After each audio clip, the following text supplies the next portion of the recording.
The morning sun painted the hills of New Gyeongju in golden light. Hyunwoo Kim walked between the tall towers of his vertical farm, checking the rows of green plants that grew in perfect lines.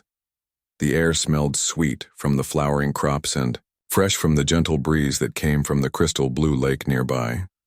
His daughter Nari ran through the tall grass with her friends from the colony. Their laughter echoed across the peaceful valley where human families had built their new home.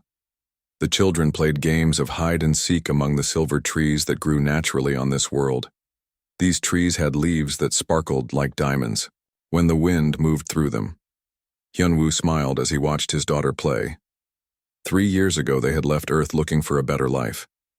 New Gyeongju had given them everything they wanted: clean air, good soil, and friendly neighbors who helped each other. The colony had grown from just a few hundred people to over 50,000. They had schools, hospitals, and even a small spaceport where supply ships came once a month. The colony was one of 3 human settlements in this part of space. Haven Rest was the mining colony where families like the Lees worked in the asteroid fields. Prosperity Station was the trade hub where merchants and explorers stopped to rest and resupply. Together, the 3 colonies housed over 2 million humans who had come here seeking peace and opportunity. None of them knew they were being watched. Far above in the darkness of space, massive ships moved like silent shadows. The Valkyrie Consortium had been studying these human settlements for months. Admiral Thekmore stood on the bridge of his flagship looking down at the green world below. His 4 arms moved across the control panels as he reviewed the intelligence reports. The Valkyrie were not like humans. They were taller with gray skin and eyes that glowed red in the dark. Their society was built on profit and power. They saw other species as either useful or obstacles. The humans had become obstacles. This sector of space contained rich deposits of rare metals that the Valkyrie needed for their expanding empire. The human colonies sat right on top of the most valuable mining sites. Thekmore had tried to buy the colonies, but the humans had refused to sell. They had built homes here. They had planted roots. The Valkyrie High Council had given Thekmore simple orders: remove the humans, make it quick and efficient, show the galaxy that the Valkyrie Consortium was not to be crossed. Thekmore activated his communication system. His voice carried to the other ships in his fleet. 30 massive vessels, each one capable of destroying a planet. The humans had only basic defenses: a few patrol ships and planetary shields that were designed to stop meteors, not military attacks. Down on New Gyeongju, Captain Do Hyun Lee sat in his small security office. His team of 20 officers was enough to handle the occasional dispute between colonists or help with emergency rescues. They were not soldiers. They were peacekeepers in a peaceful place. Do Hyun was reviewing the weekly reports when his communication screen lit up. An automated message from the deep space sensors. Something big was moving in the outer system. Multiple contacts. Moving fast toward the colony worlds. Do Hyun frowned as he tried to contact the objects. No response. He sent messages to Haven Rest and Prosperity Station. Their sensors showed the same thing. Unknown ships approaching all 3 colonies at the same time. The first sign of trouble came when the planetary communication grid went silent. Massive interference from somewhere in orbit. Do Hyun tried to reach Earth but got only static. He grabbed his emergency kit and ran to the colony warning system. If hostile ships were coming, the civilians needed to get to the underground shelters. The warning sirens began to wail across New Gyeongju. Hyunwoo heard the sound and felt his blood turn cold. He had heard those sirens in drills, but never for real. He looked around the field and saw Nari still playing with her friends near the silver trees. She had not heard the warning over the sound of their laughter. Hyunwoo ran toward his daughter. The ground beneath his feet began to shake. He looked up and saw something that made his heart stop. The sky was full of massive dark shapes, ships bigger than the colony buildings. They hung in the air like metal storms, blocking out the sun. Nari finally heard the sirens and turned to look for her father. Her friends were running toward their homes, but she stood frozen watching the giant ships above. Hyunwoo reached her and grabbed her hand. They ran together toward the nearest emergency shelter built into the hillside. Other families were running too. Parents carrying small children. Elderly people moving as fast as they could. The peaceful morning had become a nightmare of fear and confusion. Do Hyun's voice came over the emergency speakers telling everyone to get underground and stay calm. The first energy blast hit the main colony building. The structure that housed the government offices, the medical center, and the school simply vanished in a flash of light. The explosion shook the ground and sent shock waves across the valley. More blasts followed. The spaceport disappeared. The power plant was destroyed. The communication tower fell like a broken tree. Hyunwoo and Nari reached the shelter just as the bombardment began in earnest. He pushed her through the heavy doors and sealed them behind them. Inside the shelter, 200 colonists huddled together in the darkness. The walls shook with each explosion outside.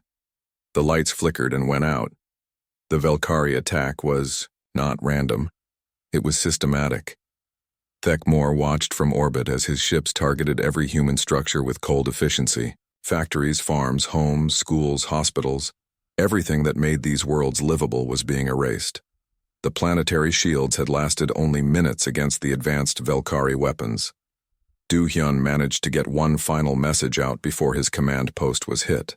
The transmission was brief and desperate.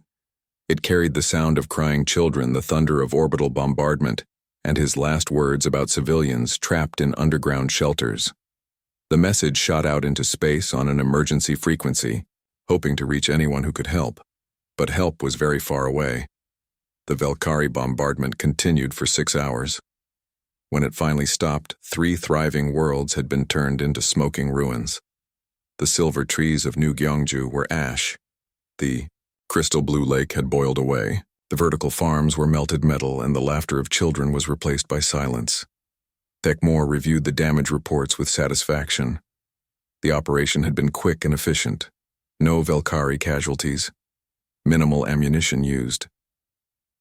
The human problem had been solved with the kind of brutal effectiveness that would serve as a warning to other species who might think about challenging Valkyrie interests. The Admiral sent his report to the High Council. Mission accomplished. Human colonies eliminated.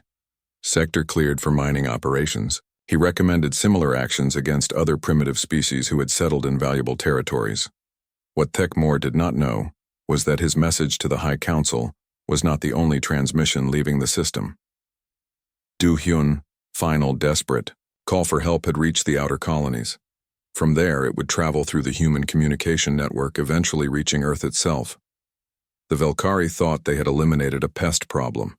They had no idea they had just awakened, something far more dangerous than they could imagine. The dragons were stirring, and when they fully awakened, the galaxy would never be the same. The message reached Earth 3 days after the attack. Fleet Admiral Jin A. Park stood in the war room deep beneath the United Earth Defense Council headquarters. The holographic display showed the last transmission from Captain Do-hyun Lee. The sound of children crying and explosions filled the room.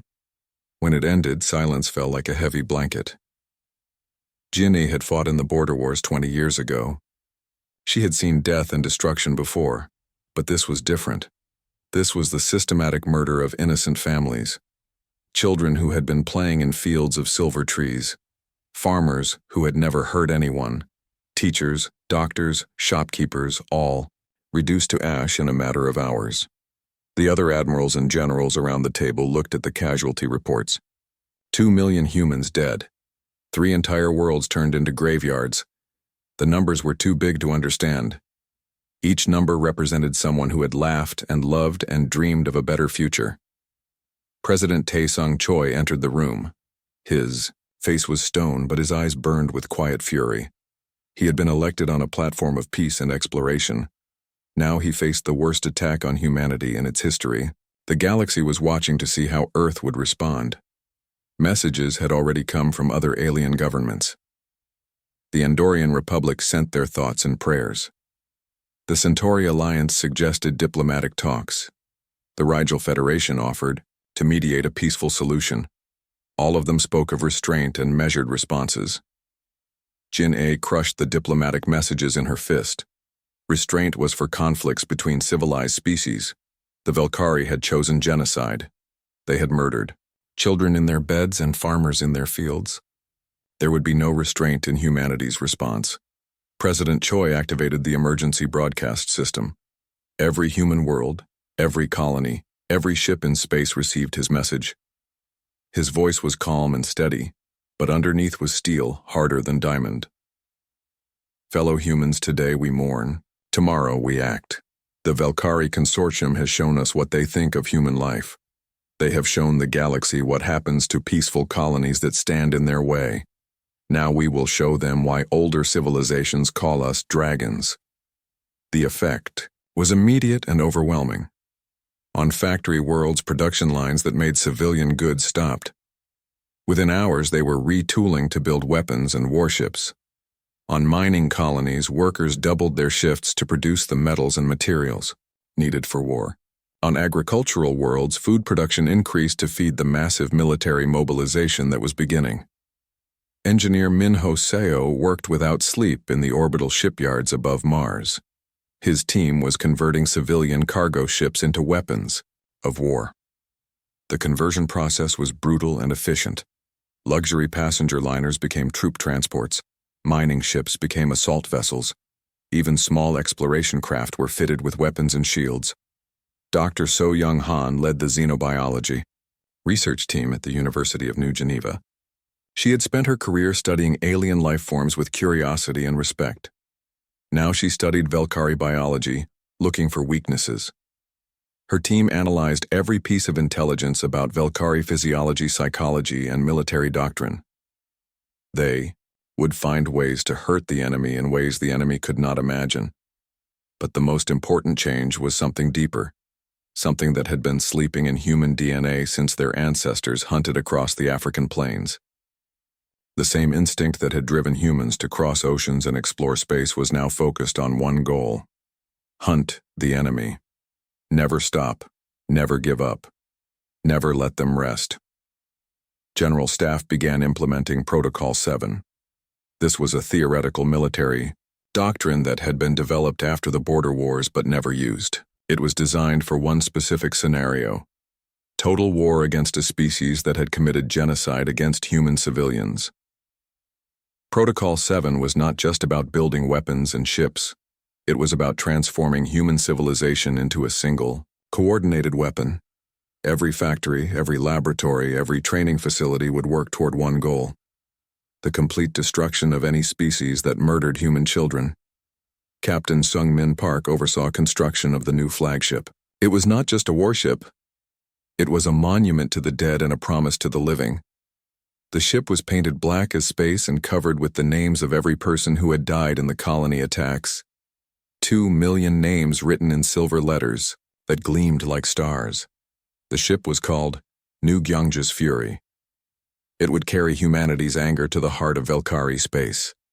It would show the galaxy that some crimes could never be forgiven or forgotten. Commander Mi Young Kim developed new, tactical doctrines specifically designed to fight the Valkyrie.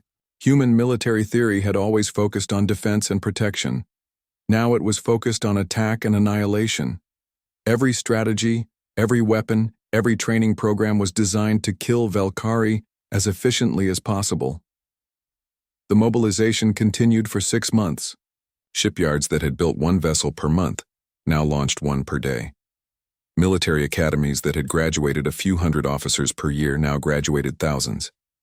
Factories that had made consumer goods now produced enough weapons to arm entire worlds. But the real change was in the human spirit. The same species that had nearly destroyed itself in global wars found unity in shared grief and rage. Political parties that had fought for decades worked together. Nations that had been rivals pooled their resources. Corporations that had competed donated their facilities to the war effort. The galaxy watched this transformation with growing unease. Most species fought wars over territory or resources. Humans were mobilizing for something much more dangerous. They were mobilizing for vengeance. Ambassador Chen Zhao met with representatives from other species. They offered to mediate negotiations between humans and the Valkyrie. They spoke of proportional responses and diplomatic solutions. Chen listened politely, then gave them humanity's answer. There will be no negotiations. There will be no proportional response. The Valkyrie chose to murder our children. Now they will face the consequences of that choice. The other ambassadors left the meeting disturbed. They had dealt with angry species before. But this was different. Humans were not just angry. They were focused with the deadly patience of apex predators who had found their prey. In the depths of space, the first human revenge fleet was taking shape. Hundreds of black ships gathering at rally points beyond the edge of known space. Each ship carried weapons designed specifically to kill Velkari. Each crew trained for months in tactics designed to cause maximum enemy casualties. Admiral Park stood on the bridge of New Gyeongju's Fury, looking at the tactical displays. Her fleet was almost ready. Soon they would begin the long journey to Velkari space. Soon the hunt would begin. The Velkari had wanted to eliminate what they saw as a pest problem. They had destroyed 3 peaceful colonies without thinking about consequences. They had murdered 2 million innocent people because those people stood in the way of profit. Now they would learn something that older species had known for centuries. Humans were not pests to be exterminated. They were dragons. And once awakened, dragons did not go back to sleep until their enemies were ash and memory. The fleet began moving toward Velkari territory. Behind them, Earth and all human worlds continued, the massive mobilization. This would not be a short war. This would be a campaign of total annihilation. The Velkari had chosen genocide. Now they would face extinction. The dragon was fully awake, and it was hungry for vengeance. 6 months after the colony massacres, the first human revenge fleet appeared at the edge of Velkari space. The ships were unlike anything the galaxy had ever seen. Black hulls that seemed to eat light itself. Weapons that hummed with deadly energy. Each vessel was a monument to the dead and a promise of vengeance to come. Admiral Jin Park stood on the bridge of New Gyeongju's Fury, studying the tactical displays. The screen showed Velkari patrol routes, defensive positions, and supply lines. Her intelligence officers had spent months mapping every military asset in this sector. Nothing would escape the coming storm. The human strategy was methodical and terrifying. Instead of attacking major Velkari worlds directly, they began with systematic elimination of military targets. Every patrol ship, every outpost, every supply depot along the border would disappear. The Velkari would learn what it felt like to lose everything they thought was safe. Commander Jae-ho Lim led the stealth operations from his ship Silent Thunder. Human engineers had developed new cloaking technology that made their vessels invisible to Velkari sensors. The technology was based on principles the Velkari had never encountered. They could not defend against what they could not see. Lim pilots struck without warning. A Velkari patrol cruiser was investigating reports of missing supply convoys. One moment it was alone in empty space. The next moment it was surrounded by human ships that had appeared from nowhere. The battle lasted 30 seconds. The Velkari ship was reduced to scrap metal and radiation. No survivors were left. The humans wanted the Velkari to find empty space, where their forces should be. They wanted fear to spread through the enemy ranks like a plague. Psychological warfare was as important as actual weapons in breaking an enemy's will to fight. The attacks followed a pattern that drove Velkari commanders to desperation. Military assets vanished without trace. Rescue ships sent to investigate never returned. Entire sectors of space became graveyards filled only with debris and the silence of the dead. Velkari crews began refusing assignments to border regions. Officers requested transfers to safer positions deep in Velkari territory. The mighty consortium navy that had destroyed 3 human worlds in a single day was now afraid to patrol its own borders. The Velkari High Council met in emergency session. Admiral Thekmore stood before the council members trying to explain how human primitives could pose such a threat. His 4 arms gestured at holographic displays showing the locations of lost ships and missing personnel. The humans are using some kind of new stealth technology, the admiral reported. Our sensors cannot detect their ships until they attack. By then it is too late. We have lost 50 vessels in the past month with no confirmed kills on human forces. Council leader Vex Rand slammed his fist on the conference table. The same fist that had authorized the colony massacres now shook with rage and fear. How could primitives who had no real military develop such advanced weapons so quickly? Thekmore had no answers. Human technology had advanced beyond all predictions. Their ships were faster, their weapons more powerful, and their tactics more sophisticated than anything in Velkhari databases. It was as if the humans had been preparing for this war their entire history.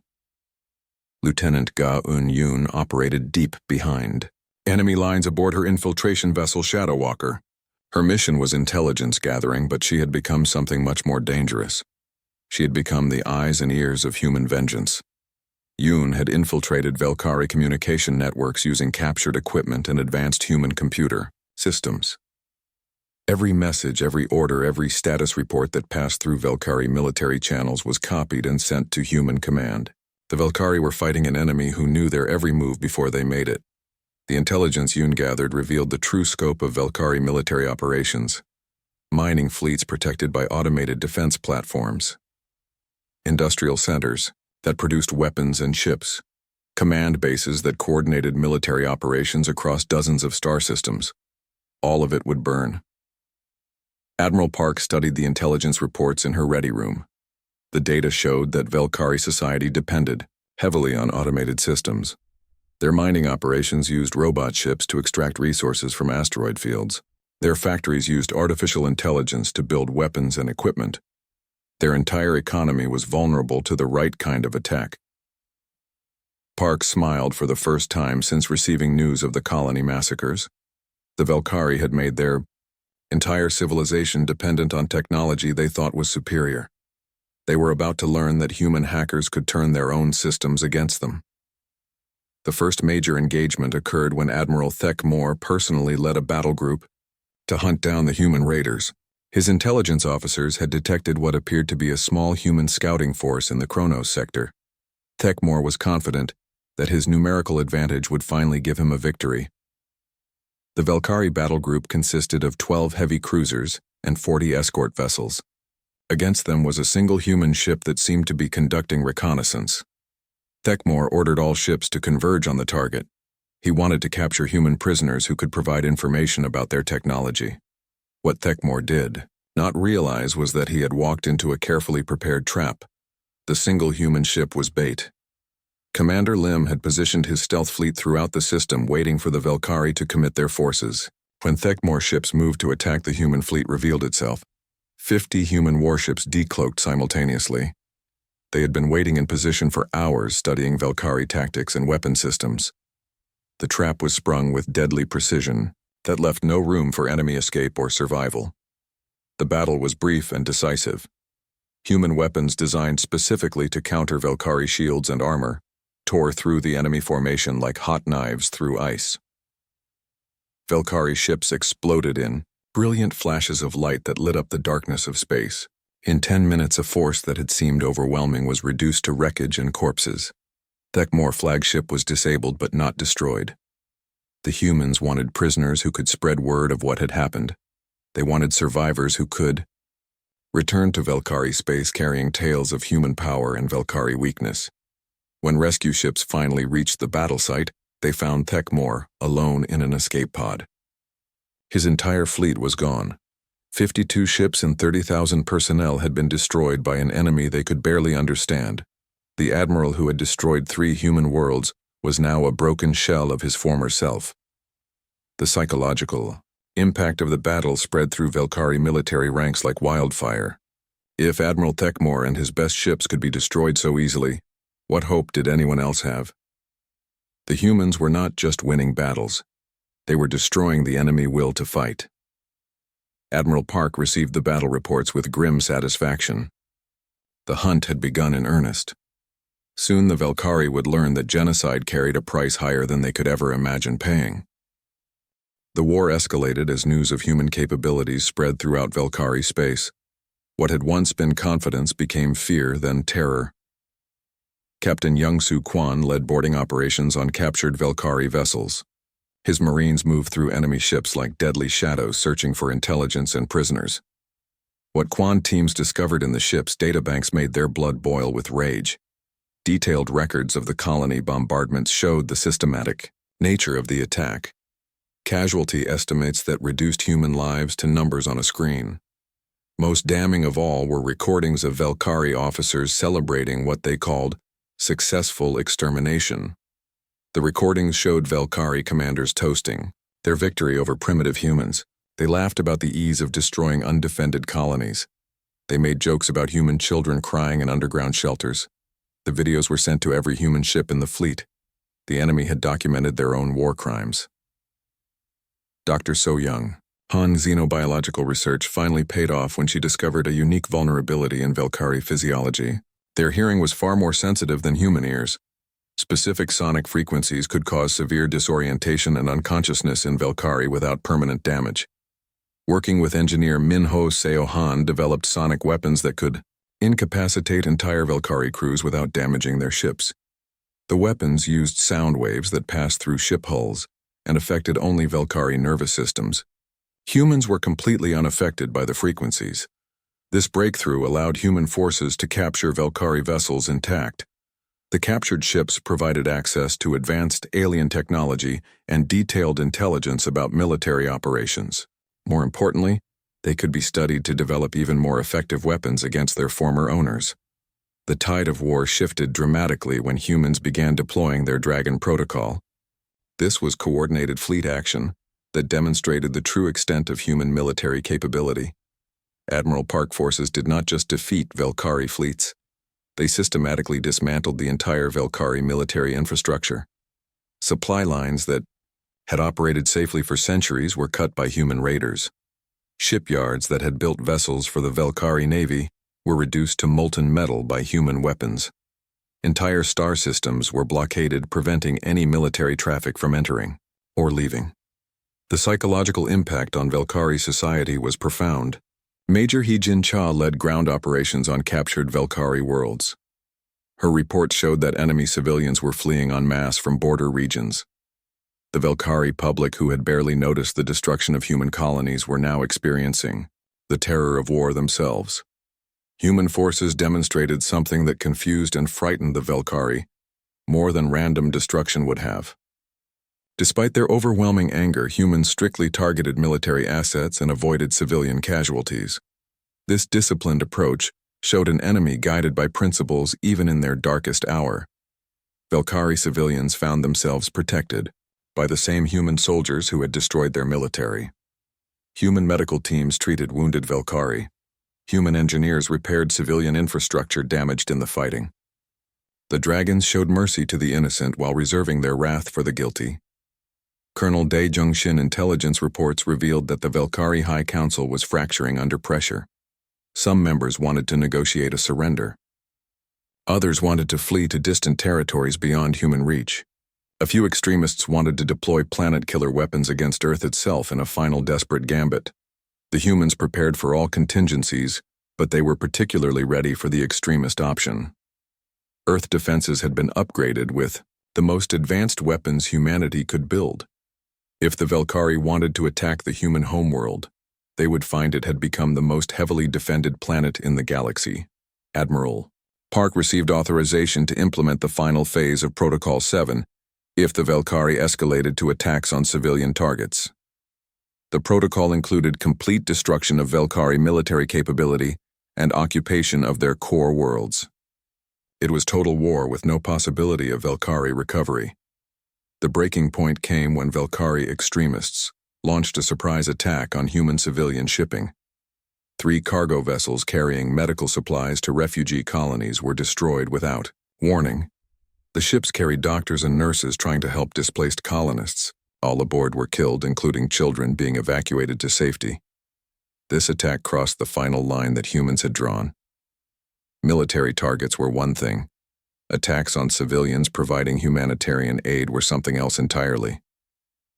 The Velkari had chosen to escalate beyond all reason. Now they would face the full fury of awakened dragons. Human fleet commanders received new orders. All restrictions on weapons use were removed. All constraints on targeting were lifted. The Velkari military would be completely destroyed. Their government would be occupied. Their war crimes would be punished with the full weight of human justice. Commander Sujin Lee received the intelligence reports about Velkari preparations for a final attack on Earth.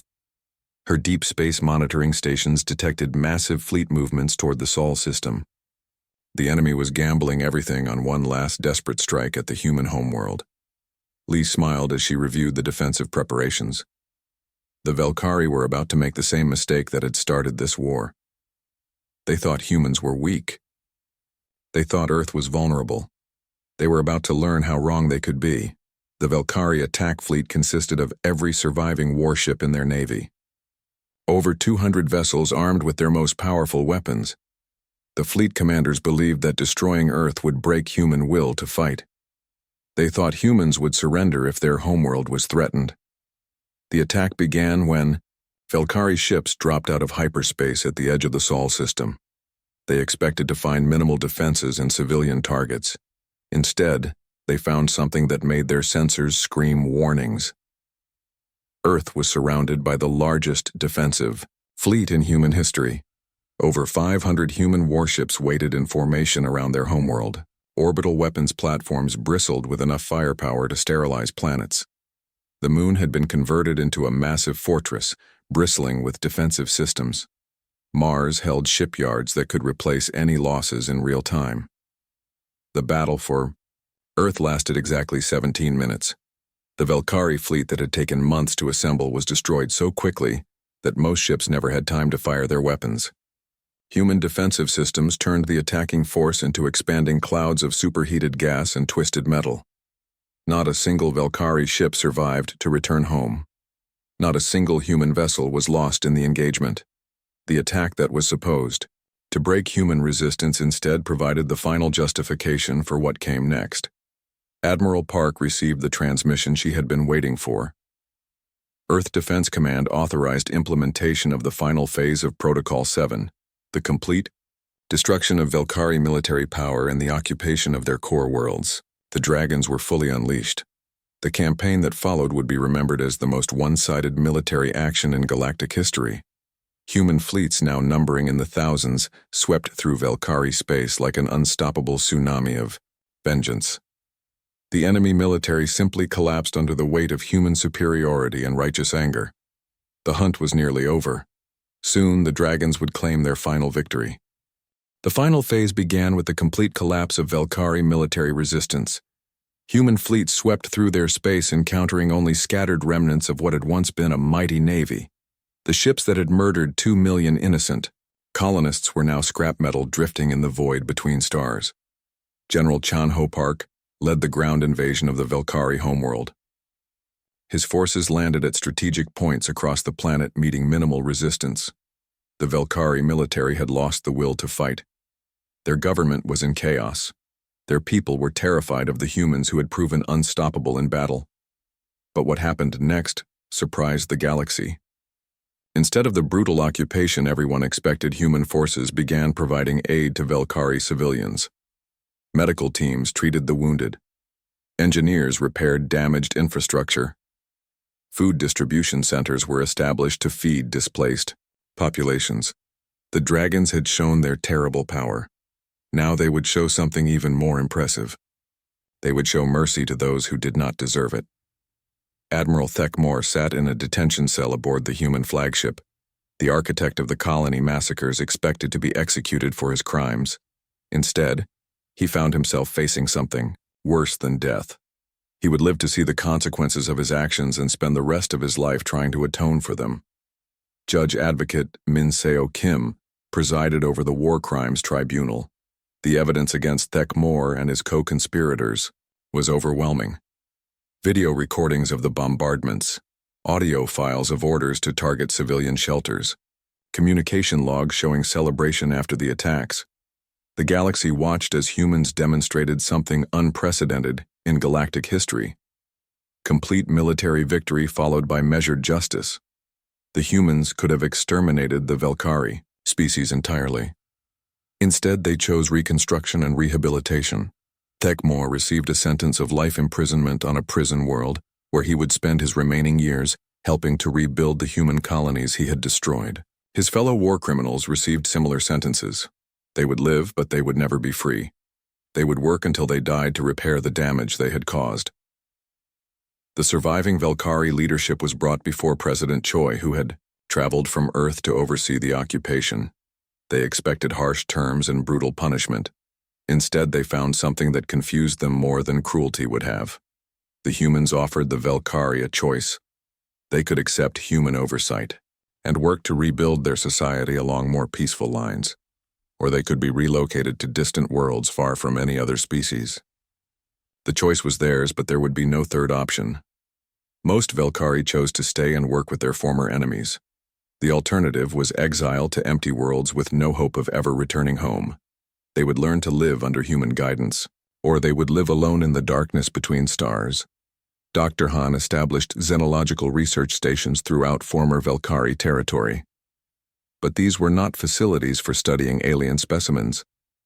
They were centers for helping the Velkari understand the consequences of their actions and develop better relationships with other species. The research stations became models for interspecies cooperation. Human scientists worked alongside Velkari, researchers to develop new technologies that benefited both species. Former enemies became colleagues, united by shared goals and mutual respect. Engineer Seo began massive reconstruction projects throughout Velkari space.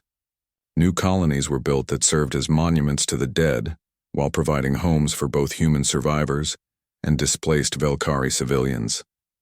The worlds that had been battlefields became symbols of hope for a better future. The reconstruction projects employed thousands of workers from both species. Humans and Velkari labored side by side, building homes, schools, hospitals, and factories. They learned each other's languages, shared meals, and slowly began to trust one another. The most important project was the rebuilding of New Gyeongju. The world, where Hyunwoo and Nari had lived, was carefully restored to its former beauty. The silver trees were replanted. The crystal blue lake was refilled with pure water. The vertical farms rose again from the ashes. But this new Gyeongju was different from the original. Memorial gardens bore the names of every person who had died in the attack. Velkari volunteers tended these gardens as part of their effort to atone for their government's crimes. The names were written in silver letters that gleamed like stars. Human families returned to settle the restored colony. But they were joined by Velkari families who had chosen to leave their homeworld and start new lives. Children who had been enemies played together in the same fields where laughter had once been silenced by orbital bombardment. The galaxy watched this transformation with amazement and fear. The peaceful species who had offered only thoughts and prayers after the colony massacres now approached humanity with genuine respect. They had learned that humans were capable of both terrible vengeance and extraordinary mercy. The choice between destruction and compassion depended entirely on how other species treated human civilians. Attack innocent humans and face total annihilation. Respect human rights and find humanity to be the most generous ally imaginable. Other species began changing their policies toward human colonies and shipping. Trade agreements were renegotiated to favor human interests. Territorial disputes were resolved in humanity's favor. No one wanted to risk awakening the dragons again. The Andorian Republic that had offered thoughts and prayers now provided military escort for human merchant vessels. The Centauri Alliance that had suggested diplomatic solutions now sought human approval for their expansion plans. The entire galactic political structure shifted to accommodate human power. But humans did not abuse their new position.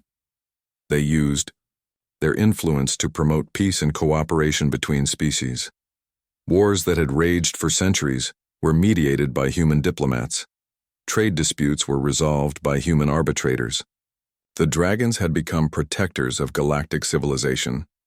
Commander Lee established the New Earth Defense Network using lessons learned from the Velkari War.